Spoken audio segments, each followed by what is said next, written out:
Hello everyone, welcome to O2 and Digital Education with Malik sir.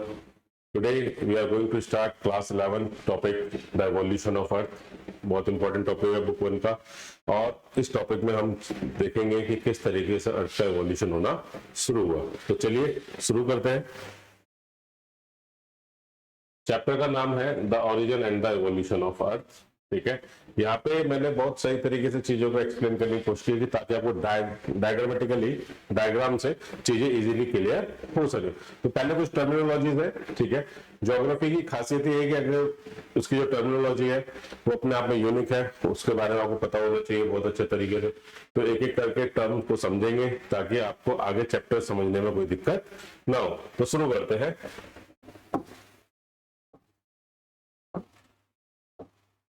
तो हमारा पहला topic आता है light year. What do you mean light year? ठीक है, लाइट ईयर है क्या? लाइट ईयर कहता है कि distance travel by light in 1 year. Light travels at the speed of 3 lakh kilometre पर सेकेंड। दैट मीन्स कि एस्ट्रोनॉमिकल यूनिट्स है। ठीक है, तो लाइट ईयर क्या कहता है कि भाई एक साल में सन के द्वारा कितनी डिस्टेंस कवर की गई, ठीक है, वो होती है लाइट ईयर। सेकंड आता है एस्ट्रोनॉमिकल यूनिट्स। क्या है एस्ट्रोनॉमिकल यूनिट या एयू? क्या है? Average distance between the earth and the sun, यानी कि यहां से लेके यहां तक की जो डिस्टेंस है, ठीक है, वो क्या है एस्ट्रोनॉमिकल यूनिट में काउंट की जाती है। ठीक है, आगे देखते हैं। It is used to primarily for measuring distance between the solar system and around the others। ठीक है, नेक्स्ट टर्म क्या आती है हमारे पास? Galaxy. What is the galaxy? Galaxy the cluster या group of millions of star in and the solar system. ये देखो, ये डिफरेंट बहुत सारी गैलेक्सीज है। क्लियर? और हर गैलेक्सीज में मिलियंस ऑफ स्टार है और मिलियन ऑफ स्टार्स के चारों तरफ क्या है, उनके अलग अलग प्लेनेटरी साइकिल सिस्टम है। ठीक है, वो वहां पे ट्रेवल करता रहता है। तो अब मैं गैलेक्सी से बात करेंगे आगे, उससे पहले मैं आगे चलता हूँ फोर्थ टर्म पे। आकाश गंगा, मिल्की वे। ठीक है, नाम सुना होगा मिल्की वे, जो हमारी गैलेक्सी, जिस गैलेक्सी के अंदर हमारा सन आता है। क्लियर है बात यहाँ तक? और हमारे सन के चारों तरफ प्लैनेट्स क्या कर रहे हैं? रोटेट हो रहे हैं। ठीक है, रिवॉल्व कर रहे हैं उसके चारों तरफ। और एक साल में जैसे अर्थ पूरे एक साल में सन के चारों तरफ में रिवॉल्यूशन पूरा कर लेती है। तो Akash Ganga Milky Way, it is the name of the galaxy to which our earth belongs. ठीक है, ये क्या एक सेंटर है। ठीक है, इसके चारों तरफ क्या हो रहा है? बहुत सारे स्टार्स है जो सेंटर के चारों तरफ घूम रहे हैं। और मान लीजिए कोई स्टार है, हमारा सन है, इसके चारों तरफ हमारे प्लैनेट ट्रेवल कर रहे हैं। ठीक है, और जो हमारा प्लैनेट है उसके चारों तरफ हमारी 8 सैटेलाइट्स ट्रेवल करते रहते हैं। नेक्स्ट फिफ्थ आता है ब्लैक होल। अभी ब्लैक होल वाली बड़ी कहानी अच्छी है। ठीक है, ब्लैक होल है क्या चीज? चलो देखते हैं। Black hole is the place in space where gravity is so strong that nothing, no particles, even electromagnetic radiation such as light can pass from it। अब ब्लैक होल की बात करते हैं कि एवोल्यूशन कैसे होता है, मतलब ठीक है, यहीं पे बिग बैंग थ्योरी भी आएगी हमारी आगे चल के। एक ऐसा मतलब एक ऐसी स्पेस जहां पे ग्रेविटेशनल पुल इतना ज्यादा हो जाता है कि जो उनके अंदर की जो लाइट है, जो इलेक्ट्रोमैग्नेटिक रेडिएशन है, वो भी उससे बाहर नहीं जा पाता। तो क्या कहते हैं? It is the available in the centre of Galaxy. A black hole cannot be seen because strong gravity pulls all the light into the middle of the black hole। यानी कि ग्रेविटी इतनी स्ट्रांग है कि उसकी जो light है वो क्या होती है, उसके सेंटर में चली जाती है। Clear? But scientists can see how the strong gravity affect the stars gas around the black hole। ठीक है, अब वो देखते हैं कि भैया साइंटिस्ट चेक करें कि किस तरीके से ब्लैक होल इंपैक्ट डालता है हमारा किसके ऊपर, जो आसपास के स्टार्स है, जो आसपास के प्लैनेटरी सिस्टम से गैसेज है, उनके ऊपर किस तरीके से इंपैक्ट करता है। इसके ऊपर कई सारी रिसर्च अभी चल रही है। नेक्स्ट आता है व्हाइट होल। ठीक है, व्हाइट होल ब्लैक होल, ठीक है, दो चीजें। White hole looks similar to black hole but instead of sucking matter the white hole pushes matter away. ठीक है, क्या कहते हैं? White hole as the black holes time reversal. Black hole में क्या है? ग्रेविटी अंदर की तरफ चीजों को खींच रही है, इवन तो लाइट भी पास हो रही है। व्हाइट होल क्या करता है? जो भी उसके अंदर का पार्टिकल है, जो भी उसके अंदर सबको क्या करता है? बाहर की तरफ थ्रस्ट करता है और बाहर की तरफ फेंकने की कोशिश करता है। सुपरनोवा। ठीक है, अब देखो एस्ट्रोनॉमिकल टर्म्स है। ठीक।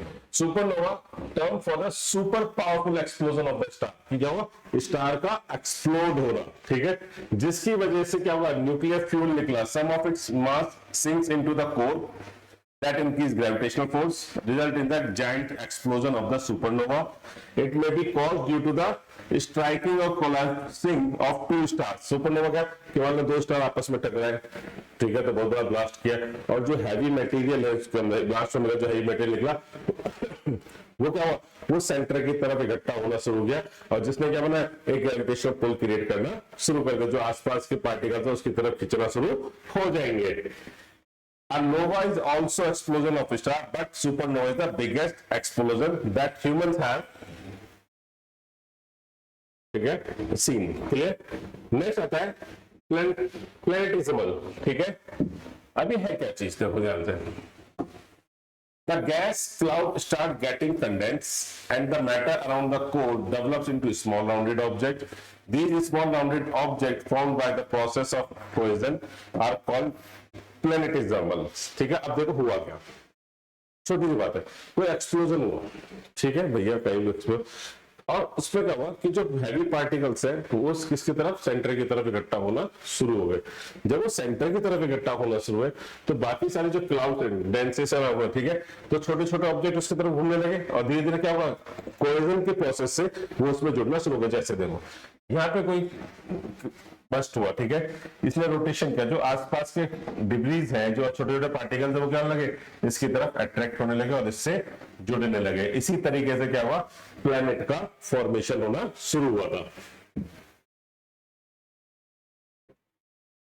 Universe, all matter, energy, heavenly bodies and that in the space is called universe, यानी कि वो सारी हेवनली बॉडीज जो क्या कहते हैं, एक स्पेस में रहते हैं, ग्रुप करके क्या बना लेती है, यूनिवर्स को जनरेट करती है, यूनिवर्स को जन्म दे देती है, उसको हम यूनिवर्स कहते हैं। नेक्स्ट में आता है explosion of the universe, expansion. अब एक्सपेंशन की बात करते हैं, बहुत इजी टॉपिक है। एक छोटा सा एग्जांपल लेता हूं, ठीक है, एक बैलून लीजिए, ठीक है, उस पर स्केच पेन से क्या करिए, दो चार निशान बनाइए और उसमें एयर ब्लो करना शुरू करिए। जैसे जैसे आप उसमें एयर ब्लो करेंगे तो जो आपने उसमें स्पॉट्स बनाए वो भी दूर दूर होंगे, साथ क्या वो स्पॉट्स भी क्या हुए, बड़े हो रहे हुए। क्लियर बात आता है, that is called the expansion of the Galaxy, expansion of the universe. कैसे हो रहा है कि यहाँ पे था बिग बैंग, अब बिग बैंग हुआ क्या, बिग बैंग की बात बताते हैं।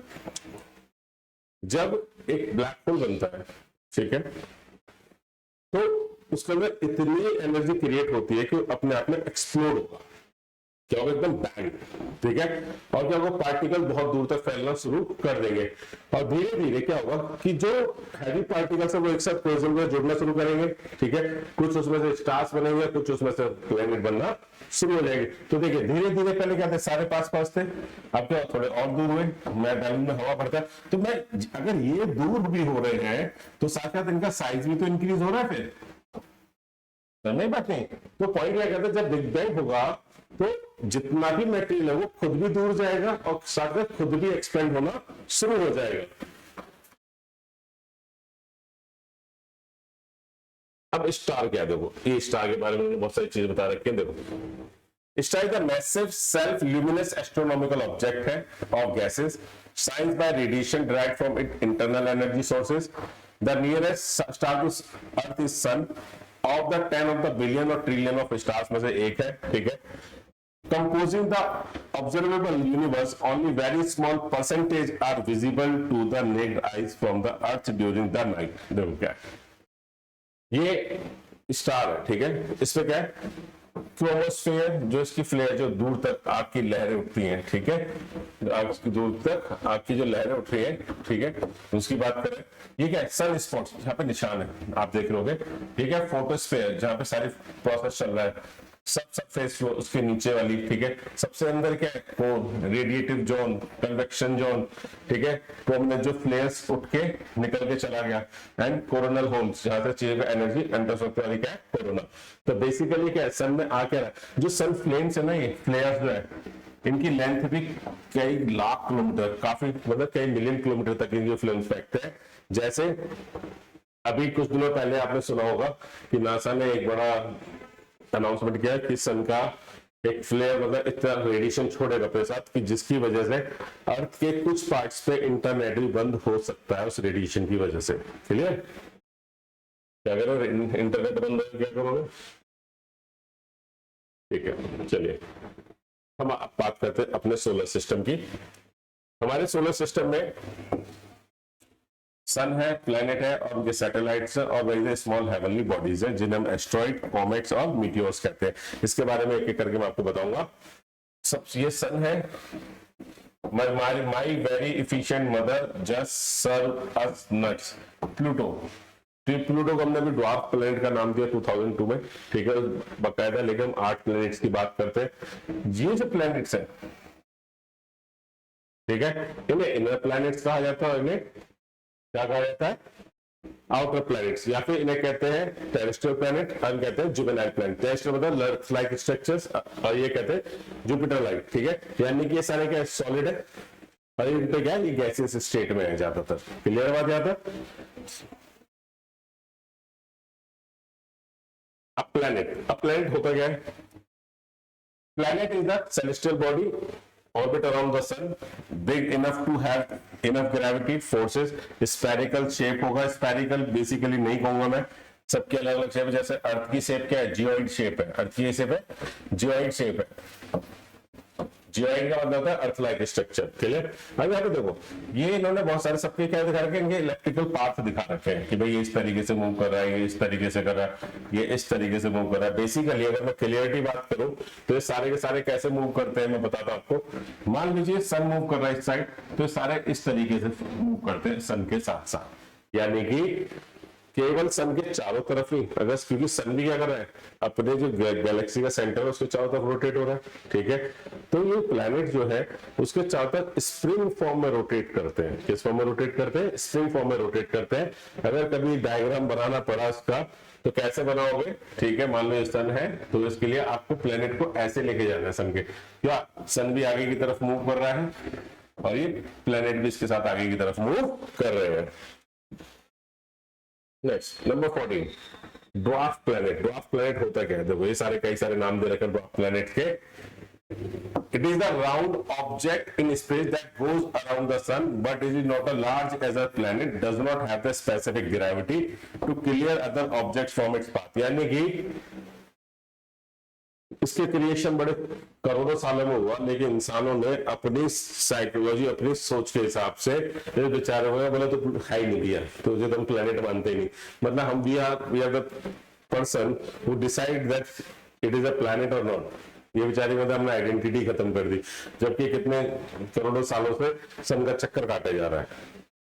क्लियर बात है? यानी कि हमने अपने हिसाब से बना दिया। बेसिकली अगर देखा जाए तो है तो एक हमारे सोलर सिस्टम का ही पार्ट है। एस्ट्रॉइड बेल्ट, ठीक है, a belt which found between the Mars and Jupiter. भी ये जुपिटर है, ठीक है, क्या है? जुपिटर। इसे कहते हैं एस्ट्रॉइड बेल्ट, जो किसके पीछे पाई जाएगी? मार्स एंड जुपिटर के पीछे, ठीक है। प्लूटो के बाद कौन सी? क्यूपिलर बेल्ट ऑब्जेक्ट से पाई जाएगी जो चारों तरफ रोटेट करे। हो सकता है कि क्या पता ये कभी कोई प्लेनेट रहा हो, ठीक है, और किसी एस्ट्रॉइड की टक्कर जैसे छोटे छोटे टुकड़ों में टूट के उसी पाथ में रोटेट कर रहा है। सेम जैसे यहाँ पे भी हो सकता है। तो जुपिटर मार्स के बीच में कौन सी मिलेगी? एस्ट्रॉइड बेल्ट मिलेगी। इरेगुलर बॉडी शेप है, किसी भी साइज के हो सकते हैं, कुछ छोटे हैं प्लेनेट के जितने भी एस्ट्रॉइड्स और मिनियर प्लेनेट्स, उसका था क्यूपर बेल्ट, ठीक है। Circumstellar disc outer solar system में from the orbit of Neptune से 30 एस्ट्रोनॉमिकल यूनिट दूर है, approximately 50 approx unit from the sun, ठीक है। और एक है सेम एस्ट्रॉइड बेल्ट की तरह ही शो हो रहा है। आगे की कहानी है इनर प्लैनेट्स, ठीक है। There are 4 inner planets, Mercury, Venus, Earth and the Mars, ठीक है। Within the asteroid belt ये 4 है। They are also not terrestrial planet because Earth-like as they have solid surface। इन चारों के पास सरफेस कैसी है? सॉलिड है, तो मैंने Earth-like या terrestrial planet कह देते हैं। उसके बाद आते हैं आउटर प्लैनेट्स। ये सीधा सीधा बात है, आउटर की बात करें तो क्या होगा? Outside the asteroid belt Jupiter, Saturn, Uranus, Neptune. Jovian planets भी कहते हैं। जोवियन मींस क्या? Name from the Roman king of the God of Jupiter. Jove means anything associate with the Jupiter और जुपिटर लाइक प्लैनेट, यानी कि सारे planet क्या Jupiter की तरह ही है। क्लियर? एस्ट्रॉइड क्या है? एस्ट्रॉइड क्या है? एक स्मॉल रॉकी ऑब्जेक्ट है जो हमारे सोलर सिस्टम में रोटेट कर रहा है। ठीक है, रोटेट किसके बीच में कर रहा है? मार्स एंड जुपिटर के बीच। अभी बने कैसे एस्ट्रॉइड? एस्ट्रॉइड हो सकता है कोई या तो एक पर्टिकुलर प्लैनेट है, ठीक है, या जो किसी बड़े एस्ट्रॉइड या किसी और चीज टकराने की वजह से छोटे छोटे टुकड़ों में टूट गया, लेकिन क्या हुआ आज तक वो एक जगह कंपोज नहीं, कोहेसिव फोर्स की वजह से एक साथ नहीं हो पाया। लेकिन हम क्या कहते हैं? Although asteroid orbit the sun like planet, they are much smaller than the planets। ये अब देखते ना कई बार एस्ट्रॉइड अर्थ की तरफ ही मूव कर जाते हैं। ठीक है, तो नासा कहता है कि इतना बड़ा, कभी यूट्यूब पे कुछ लोग डराने के लिए ध्यान से देखिए, इतना बड़ा एक एस्ट्रॉइड आ रहा है अर्थ की तरफ, अगर पृथ्वी पे गिरा तो उसका नाश हो जाएगा। जैसे जितने भी डायनासोर्स थे, ठीक है, ट्रेसिक एरा में, ठीक है, जुरासिक में नहीं, ट्रेसिक में तो, ठीक है, वो सारे के सारे कैसे खत्म हुए? एक एस्ट्रॉइड आके गिरा, ठीक है, एक एस्ट्रॉइड आ गया तो उसने अर्थ का टेम्परेचर बनाया, तो अर्थ को चारों तरफ से क्लाउड से निकले तो ऑक्सीजन ब्लॉक हो गई और सारे के सारे जितने भी डायनासोर्स थे वो सारे उस टाइम पे वहीं पे खत्म हो गए। कॉमेट्स, ठीक है, कॉमेट्स क्या है? Cosmic snowballs of frozen gases, rock dust like bright star with the tail in the space. पुच्छल तारा, आपने कहानी सुनी होगी कौन सी? पुच्छल तारा, ठीक है। पुच्छल तारा होता क्या है? ये देखो, ये एस्ट्रॉइड है, ऐसे गिरेगा, ठीक है। मीटेराइट्स, छोटे छोटे जलते हुए, कहां जल रहे हैं? जैसे ये अर्थ के एटमॉस्फेयर पे टकराते हैं तो अर्थ के एटमॉस्फेयर फ्रिक्शन की वजह से क्या होते हैं? जल जाते हैं। कॉमेट्स जो पीछे का अपने एक्सिस छोड़ता हुआ रहा होगा प्रॉपर तरीके से, और एक लंबी सी पूंछ बना रहा होगा, ठीक है, टेल टाइप स्ट्रक्चर। मीटियोर्स, छोटे छोटे पार्टिकल्स, ठीक है, जो बहुत ज्यादा स्पीड से ट्रेवल करके आते हैं। Small piece of rock in space, when meteor enter the earth atmosphere it makes the bright line in the night sky. क्या बना देगा? एक लंबी सी लाइन खींच के चला जाएगा। टूटता हुआ तारा, जैसे आप अपने प्यार वाली दुनिया में कहते हो, ये टूटता हुआ तारा टूटा हुआ दिख गया, विश्व में का सारी ख्वाहिशें पूरी, कुछ नहीं होगा भैया। एक मीटियोर भटकता हुआ के एटमॉस्फेयर की तरफ आया, टकराया और वो जल गया, खत्म हो गया। ठीक है, कोई विशेष पूरी नहीं हो रही वहां पे किसी की। ठीक, नेक्स्ट नेबुला, ठीक है, slow circular moving gases clouds are called nebula. ठीक है, देखो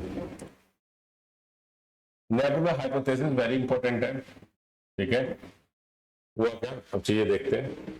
एक छोटा सा पार्टिकल, सेल्फ ग्रेविटी एक क्लाउड था, ठीक है, जो जनरेट हुआ, उसने धीरे धीरे क्या किया? रोटेट करना शुरू किया, ठीक है। अब एंगुलर मोमेंटम मिला, डिस्क की शेप में आया, ठीक है, रोटेट होना शुरू। जो सेंट्रल हैवी मास था वो क्या शुरू होने लगा? सेंटर में इकट्ठा होना शुरू लगा, और जो हल्का मास था वो बाहर की तरफ रोटेट होना शुरू हो गया। Clear? Centrifugal balance the gravitation force between the rings and rings force. देखो इन दोनों के बीच में एक फोर्स लग रहा है जिसने इन दोनों को एक जगह रोक दिया। ये सन बन गया और इसके तरफ प्लेनेट क्या कर रहा है? रोटेट कर रहा है। क्लियर है? नेबुला हाइपोथेसिस क्या है? Origin of the earth given by Immanuel Kant in 1755 and revised by Laplace in the 1796। इसे लैपलास थ्योरी के नाम से भी काउंट किया जाता है। ठीक है, ये आप डिटेल में वो तब पढ़ेंगे जब आप कभी किसी यूपीएससी या पीसीएस में क्या लेंगे, geography as a optional subject लेंगे, ठीक है, तब समझ में आएगा वो सारा। बिग स्प्लैट, ठीक है, देखो the big splat, a giant impact hypothesis sometimes called the big splash theory impact suggests that the moon formed from the material of collision between the proto-earth and the Mars-sized planet। देखो एक particular छोटा थियर्स आके टकराया, इसने पे impact किया। Clear? Impact किया तो सारे पार्टिकल्स हवा में उड़े, ठीक है, और उन्होंने क्या किया? अर्थ की तरफ इस तरीके से प्लेट की फॉर्म में रोटेट करना शुरू किया, और सारी रोटेशन क्या हुआ? ग्रेविटेशन और सेंट्रीफ्यूगल फोर्स की वजह से सब लोग इकट्ठा होना शुरू हुआ। किसकी शेप बना दी उन्होंने? मून की। यानी कि हम कह सकते हैं कि जो मून में जो मटेरियल है सारा, वो सारा का सारा ही अर्थ से निकला हुआ है। क्लियर बात यहां तक? नेक्स्ट आता है हमारे पास बाइनरी थ्योरी। अब बाइनरी थ्योरी क्या कहते हैं भाई? बाइनरी थ्योरी कहती है principle of origin of the earth given by the Chamberlin and Moulton in 1900 as per theory. Theory क्या कहती है देखो ध्यान से। Another wandering star approach the sun, एक ऐसे आलतू फालतू का तारा घूमता हुआ सूरज की तरफ आया। As the cigar shaped extension of material was separated from the solar surface, और क्या हुआ, एक सिगार शेप की स्ट्रक्चर वहां से बाहर निकल गई। As the passing star moved away, separated material slowly condensed into the planet and continued to the revolver। क्या हुआ, यानी कि ऐसे की का यार ये प्लेनेट है, ठीक है, इसमें से क्या हुआ, धीरे धीरे स्ट्रक्चर बाहर निकली। अभी स्ट्रक्चर निकल निकल निकल निकल के लंबी हुई, और यहाँ पे इन्होंने अलग अलग टाइम पे ये इस तरीके से डेंस होते होते सन के चारों तरफ रोटेट होना शुरू हो गया। क्लियर है बात यहाँ तक नहीं है, ठीक है। तो ये चीज उसने बोली कि नहीं भैया, क्या हुआ कि सन में से वनरिंग स्टार सन की तरफ क्या उसने सिगार शेप बनाई और धीरे धीरे उसने रोटेट करना शुरू किया, तो उसे डिफरेंट डिफरेंट प्लैनेट्स बनने शुरू हो गए। लेकिन थ्योरी क्या थी, गलत थी। सबसे बड़ी थ्योरी थी बिग बैंग की, जो सबसे ज्यादा एक्सेप्टेड है, ठीक है, जिसको सबसे ज्यादा मेजर प्रूफली माना जाता है कि हाँ भाई ये मेजर रीजन हो सकता है प्लैनेट्स के बनने का, ठीक है। तो उसकी बात करते हैं, ठीक है। सुनो, तो पहली चीज देख, आज कौन से एक्सपेंडिंग यूनिवर्स, ठीक है, हाइपोथेसिस ये मतलब एडविन हबल, जिसके नाम पे क्या बना हुआ है, हबल टेलीस्कोप। किसके नाम पे बना हुआ है, इन्हीं के नाम पे बना हुआ Hubble telescope. 1920, according to the theory, the universe started with a small singularity just 13.8 billion ago। इतने साल पहले भैया इसका शुरुआत हुई। This theory most universally accepted regarding origin of the earth। क्या हुआ, एक ब्लैक होल बना, ठीक है, उसमें इतनी एनर्जी इकट्ठी, उतनी एनर्जी इकट्ठी, जब वो ब्लास्ट हुआ ना तो उसने क्या किया, एक साथ क्वांटम ग्रेविटी इरादा में बिग बैंग से कुछ कितने सेकंड में, देखो 10⁻⁻43 सेकंड में ब्लास्ट हुआ। उससे बहुत सारा इन्फ्लेशन निकला, उस इन्फ्लेशन के अंदर कॉस्मिक माइक्रोवेव बैकग्राउंड बना, तो उसके अंदर क्या लाइट ज्यादा ट्रेवल करने लगी, अलग अलग टाइप की ग्रेविटेशनल वेव्स उठी, ये डिफरेंट डिफरेंट टाइप की चीजें बननी शुरू हुई। बिग बैंग प्लस 14 भी अगो यहाँ पे हम चीजें पहुंच गए थे, ठीक है। उसके बाद वो क्या कहता है, डिफरेंशिएशन होना शुरू हुआ चीजों का, ठीक है। Geological process through which earth forming material, पहले क्या था, क्लाउड शेप थी, ठीक है। जब ये क्लाउड शेप में रोटेट हो रहा था तो हैवी मटेरियल क्या होने लगा, हैवी मटेरियल क्या था, निकल आयरन, ये सब इकट्ठे होने लगे किसी कोर की तरफ, और क्या बनाई कोर, उसके ऊपर क्या हुआ, उससे हल्का मेटल सीमा, सीमा मतलब सिलिकॉन एंड मैग्नीशियम, वो सबसे ऊपर आया, सबसे ऊपर आया सियान, ठीक है, सिलिकॉन एंड एल्यूमिनियम, उससे टॉप लेयर बनाई। लेकिन धीरे धीरे जब क्या हुआ, ऊपर से ही प्रेशर पड़ा तो मेंटेन का कुछ हिस्सा क्या होगा, लिक्विड फॉर्म में चेंज होना शुरू हो गया। अब नेक्स्ट होगा प्रोटोस्टार। प्रोटोस्टार क्या होता है भाई, देखो ध्यान से, name given to the core of the denser gas which finally become the infant sun। A protostar is a very younger star still gathering mass from its parent molecular cloud। The protostellar phase of the earliest one of the process is the stellar evolution। यानी कि जब एक particular star का जन्म होता है, infant as में होता है, तो अब तब भी मास गेन कर रहा होता है अपने आसपास के क्लाउड से, तो क्या कन्वर्ट बनता है, ठीक है, स्टार बनाता है, जिसे हम कहते हैं प्रोटोस्टेलर स्टार कहते हैं, प्रोटोस्टार कह लो, जो अपनी यंग स्टार को मैं कह सकता हूं, ठीक है। क्लियर है बात यहां तक। और ये लास्ट है डिगेसिंग। अब डिगेसिंग क्या है, process by which gas were release in the interior the earth, ठीक है। धीरे धीरे क्या हुआ, देखो अर्थ का इवोल्यूशन अभी एक पीपीटी एक वीडियो और बनेगी इसका पूरा कंप्लीट, ठीक है। क्या चीज कि जब अर्थ की स्ट्रक्चर बननी शुरू हुई, ठीक है, तो उस पर मेरे ख्याल से कोई भी गैस नहीं थी, क्योंकि oxygen is the only gas which support the life, ठीक है। अब वो एक साथ तो बनेगी, धीरे धीरे प्रोसेस से बननी शुरू हुई है। तो क्या वोल्केनिक इरप्शन हुआ, वोल्केनिक इरप्शन के साथ जो आसपास की चीजें थी उससे रिएक्शन हो गए, helium, hydrogen, carbon dioxide, nitrogen, H2O, पानी, इन सब की क्या होने लगी, कंडेंसेशन के हिसाब से गैस बनी, ठीक है। CO2 का रिएक्शन हुआ, पानी की ड्रॉपलेट्स बननी शुरू हुई, और एज द रेन आना गिरना शुरू हुआ, और धीरे धीरे क्या ओशन फॉर्म हुए। तो ये सारी की सारी चीजें आने वाले चैप्टर्स में कवर अप करेंगे।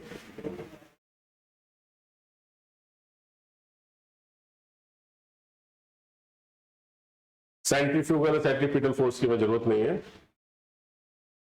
यहाँ पे तो कुछ क्वेश्चंस है, ठीक है। इन क्वेश्चंस के थ्रू आपको सारी चीजें समझाने की कोशिश करूंगा। एनसीईआरटी का सॉल्यूशन है बेसिकली, ठीक है, आपको यहाँ से इजीली समझ में आ जाएगा मैं किसी की बात कर रहा हूँ, ठीक है। क्वेश्चन है different hypothesis associated with the formation of earth. बहुत सारी क्या है हाइपोथेसिस। सबसे पहले है नेबुला।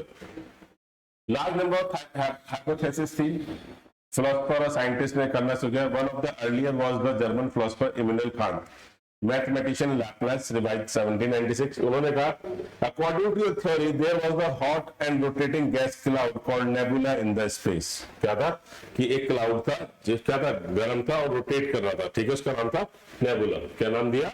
नेबुला, ठीक है। उसका क्या nebula there was gradual loss of heat loss करता चला गया due to its rotation which result in the cooling down its outer surface. क्या होगा, उसका रोटेशन कम हुआ, जो उसकी आउटर सरफेस है वो ठंडी होनी शुरू हो गई।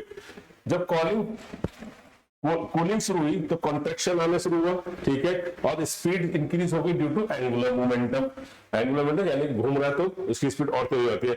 आउटर लेयर सेपरेट होगी रिमेनिंग पार्ट ऑफ नेबुला से। आउटर सरफेस क्या अलग हुई और आउटर सरफेस किसमें बन गई?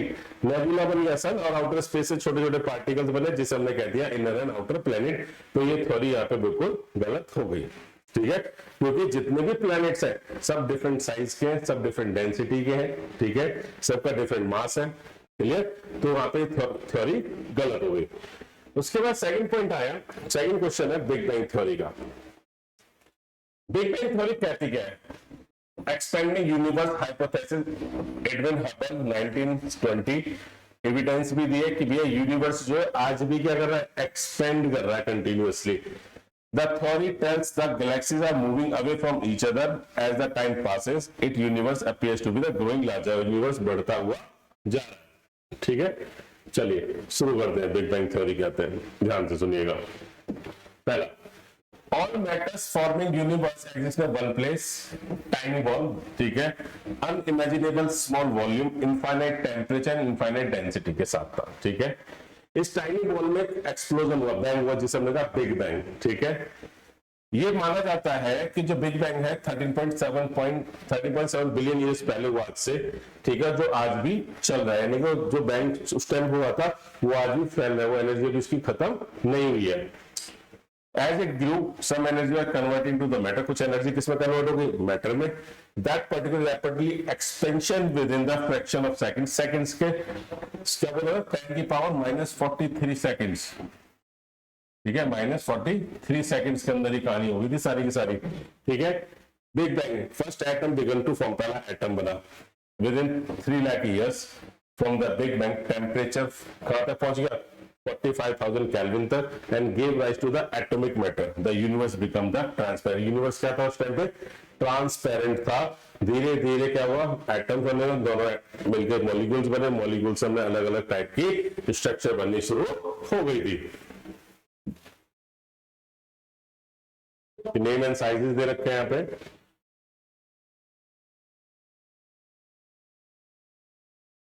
अब मैं आपको जो मोस्ट इंपॉर्टेंट पार्ट है मैं फिर वही कराऊंगा, ठीक है। ये एक इंपॉर्टेंट क्वेश्चन है हमारा, ठीक है, यहां से शुरू करते हैं। क्वेश्चन है how was the layer structure of earth develop, ठीक है। देखो फर्स्ट स्टेज क्या हुआ? Formation of plant symbol started, earth was originated after the big bang. Big bang के बाद अर्थ बनी। देखो ये डस्ट ग्रेन्स थे, ठीक है, जो सन के चारों तरफ रोटेट कर रहे हैं। डस्ट ग्रेन में क्लम्प्स बनने शुरू हुए, ठीक है। उसके बाद क्लम्प्स में धीरे धीरे क्या हुआ? जो प्लेनेस्टिमल्स थे उसमें कोलाइड होके प्लैनेट्स का फॉर्म लेना शुरू कर दिया, ठीक है। मैंने बताया था प्लेनेटेसिमल इवोल्यूशन ऑफ लिथोस्फीयर। देखो जब प्लेनेट अर्थ बना, बैरन कुछ नहीं था, रॉकी था, केवल हॉट ऑब्जेक्ट था, बहुत एटमॉस्फेयर बहुत थिन था, हाइड्रोजन और हीलियम जैसी गैसेस मिलती थी, ऑक्सीजन और बाकी गैसेस अवेलेबल नहीं थे। It is said that initial stage earth was liquid form, but there must have been some event process होने शुरू हुए। अब प्रोसेस में क्या हुआ कि जो रॉक थी, ठीक है, बैरन हॉट अर्थ था, वो ब्यूटीफुल प्लैनेट में चेंज हुआ। उसका सबसे मेजर रीजन क्या था? हमारा presence of oxygen in the water. Clear बात है? दूसरी बात है ध्यान से, core solid maintain, magma, ocean, ठीक है, एटमॉस्फेयर एंड लिथोस्फीयर। एक इंपैक्ट हुआ, जब बाहर से कोई भी मटेरियल आके टकराया तो उसने नई तरीके क्या के इवोल्यूशन शुरू की, नई तरीके गैसेस बनाने शुरू करी, ठीक है। और क्या हुआ? फेनेस्ट्रियल एक्रीशन आ रहा है, वेपर प्लेन ऊपर की तरफ जा रहा है, CO2, H2O, N2 अलग अलग डिफरेंट गैसेस निकल रही है, ठीक है। कार्बोनेट नीचे की तरफ है, ओशियन से क्या मेंटल से मैग्मा बाहर आ रहा है। तो डिफरेंट टाइप्स के इवेंट होने शुरू हुए, जिसकी वजह से डिफरेंट गैसेस में जन्म लिया और उसकी तरफ से उन्होंने लाइफ के प्रोसेस देना शुरू कर दिए। Earth was mostly in the volatile, परिवर्तन स्टेट में था, प्रीमोर्डियल स्टेज में, एंशिएंट स्टेज में, ठीक है। तो उसके बाद क्या हुआ, due to gradual increase in density, ठीक है, temperature inside has increase, temperature बढ़ा, as the result material inside started getting separated, ठीक है, डेंसिटीज के हिसाब से सेपरेट होना, जो जितना डेंस था वो अंदर की तरफ गया, हल्का वाला ऊपर की तरफ रह गया। तो देखा है ना कि अर्थ की कोर ज्यादा डेंस है और एटमॉस्फेयर सबसे कम डेंस है, ठीक है। ऊपर से नीचे की तरफ आएंगे तो डेंसिटी बढ़ती चली जाएगी। हैवी मेटेरियल आयरन निकल सेंटर की तरफ गए, ठीक है, और हल्के वाले ऊपर की तरफ रह गए।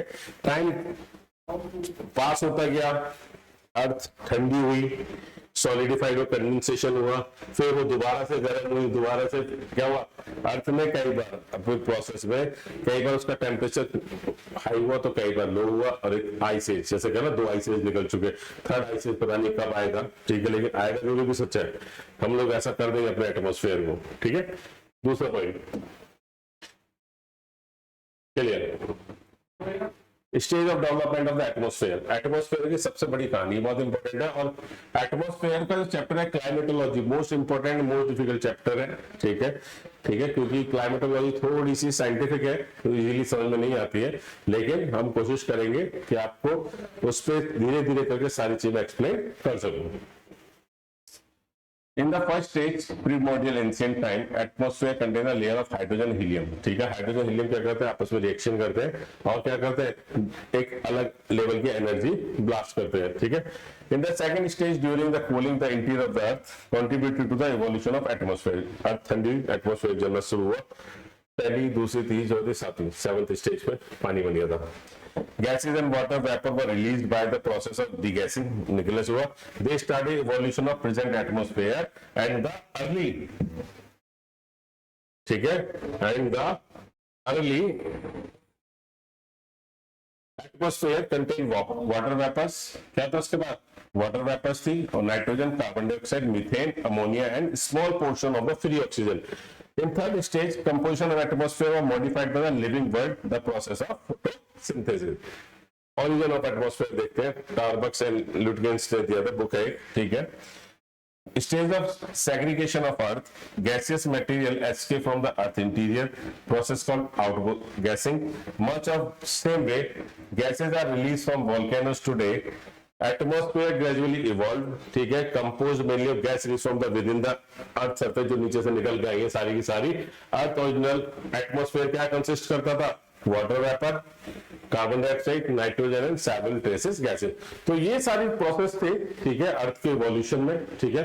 और बाकी एक वीडियो होगा इसके ऊपर सेम, क्योंकि क्लास 11th की geography as compare to 12th थोड़ी सी ज्यादा टेक्निकल है, उसमें चीजों को मुझे और ज्यादा एक्सप्लेन करना पड़ेगा, पर बेफिक्र रहिए, आप जुड़े रहिए मेरे साथ यूट्यूब के माध्यम से।